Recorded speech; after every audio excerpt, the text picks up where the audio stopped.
Millions of lives are in your hands. I believe in you, Captain. I'm bracing for the pain and I am letting go.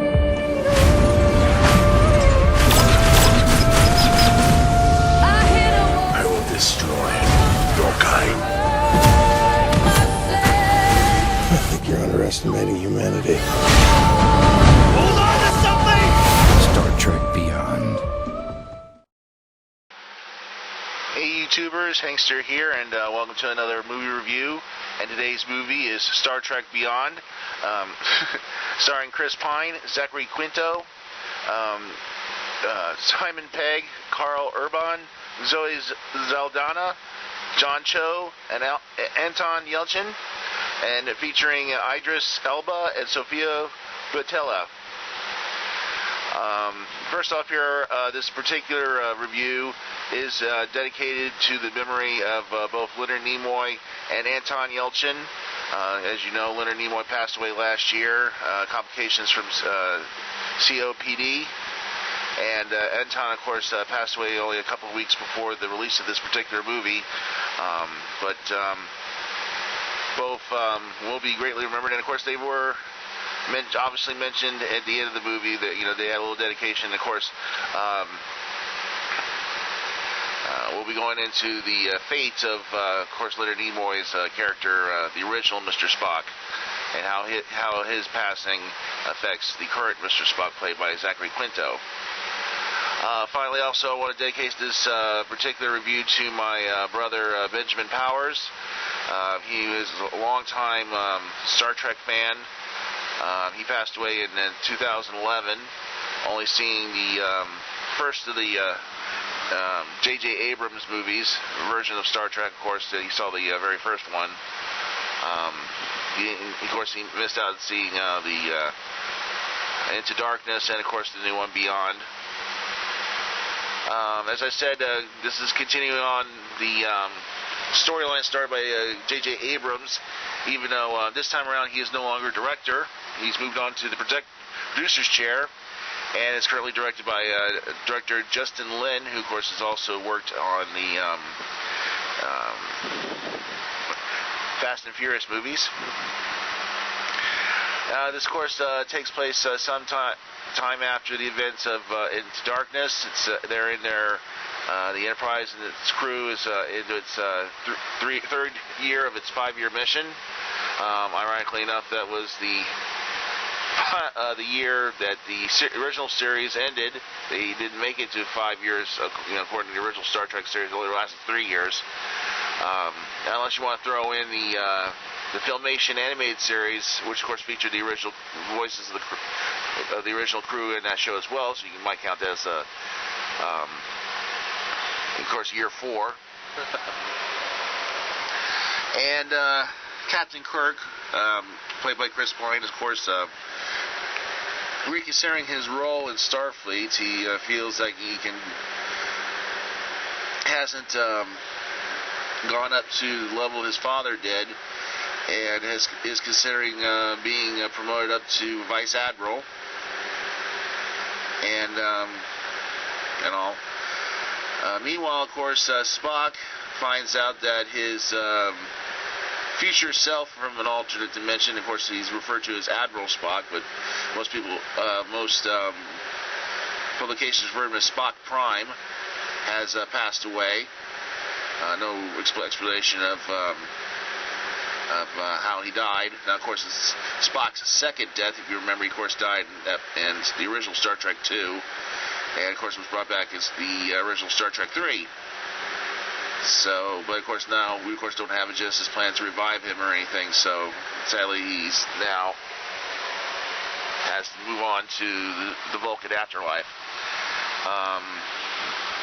Of course, Spock 2, this younger Spock, of course, is considering a move from Starfleet altogether, and maybe continuing on his predecessor's work trying to reestablish Vulcans on a new world after the destruction of the original Vulcan in the first movie. Of course, they go to a new star base called Yorktown to enjoy short leave, regain some supplies and all, until a mysterious escape pod appears nearby, and they bring it in, and a lone commander named Kalara tells them that her ship was attacked by some mysterious force on a planet on the other side of a nearby nebula, and basically she needs the help of a starship to try to rescue the remnants of her crew.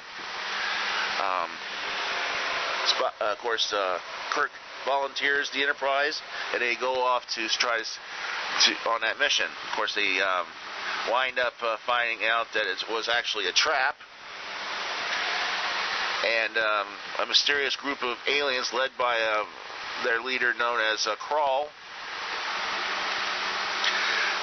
attacks the ship with swarm-like efficacy. I mean, they're being attacked by bees or something.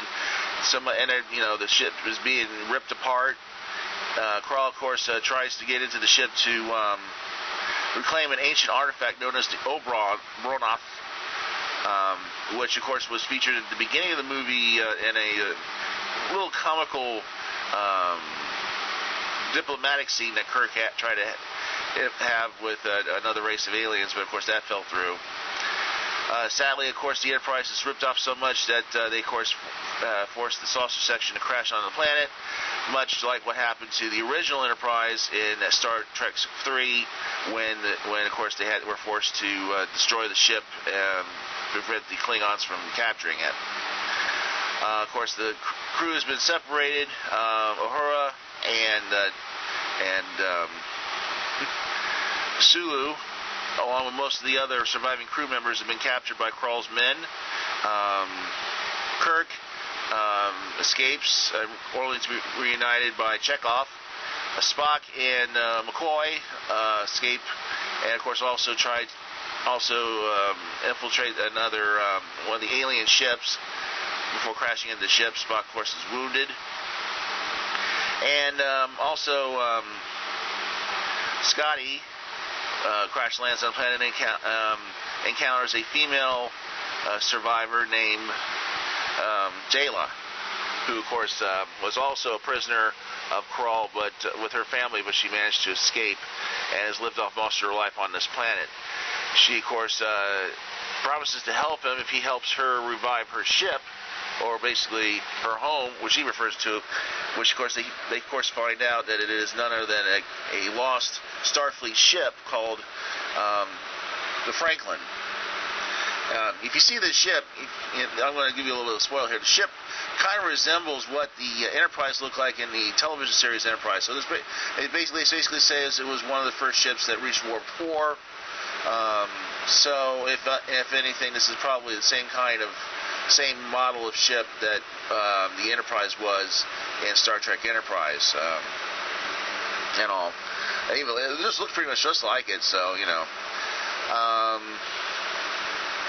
of course, Kirk, Spock, Bones, and Chekhov all, of course, reunite with Scotty and Jayla, and, of course, plan to free the rest of the crew, and, of course, try to stop Krall from using this device that he has found to wipe out the people of not just the Yorktown, but maybe even spread out into Federation space as well. Of course, they managed to get the Franklin back in running order after rescuing the crew in a very unique way. And, of course, they also find a very unique way of taking on the swarm ships. I don't want to give that away, but it's pretty cool how they use it, and of course, kind of fits in the action of the scene. They also learned the truth behind Krall, and he is not truly an alien. But I'm not going to give that much away because we're only going into the first week. We're going into the second. We just finished off the first week of this movie. I don't want to give too much away already, but it's pretty weird surprised that we find out who Kroll really is, and all, and what his true reasons for what he wants to do with this ancient device. Now, of course, I see a lot of in this movie. I see a lot of parallels between this and the original Star Trek 2 and Star Trek 3. And of course, in Star Trek 2,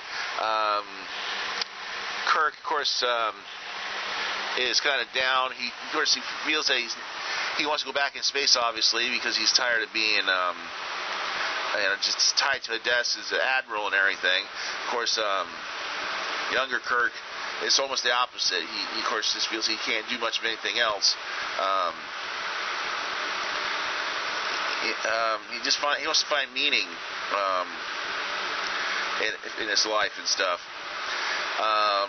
Now, of course, obviously, the parallel between this movie and the original Star Trek 3 is, of course, the destruction of the Enterprise, and of course, obviously, they will have a new Enterprise to replace it. Don't worry about that. I know this is another spoiler, but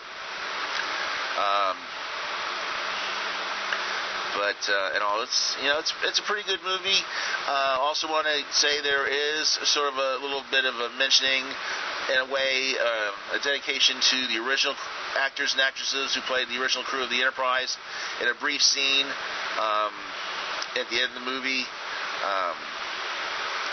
And of course, kind of touching. Of course, this is the 50th anniversary of the Star Trek franchise, and all. So, just wanted to make mention of that.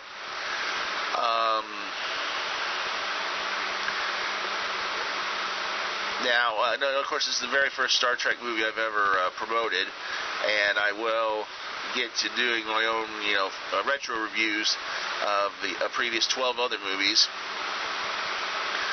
Probably the next one I'll do, obviously, would be Star Trek 4, being that this year marks the 30th anniversary of that movie's release. Yes, that's the one with the whales and all. Also want to make mention that, of course, Simon Pegg, who, of course, plays young Scotty in this movie, also is one of the writers of this one. And I think he, whatever he did a great job for this movie. And hope he does more. I mean, Simon Pegg's a pretty good actor. I mean, I've liked him since Shaun of the Dead. I've seen a couple of his movies, of course, the Star Trek series and the new Star Trek series and everything like that. So,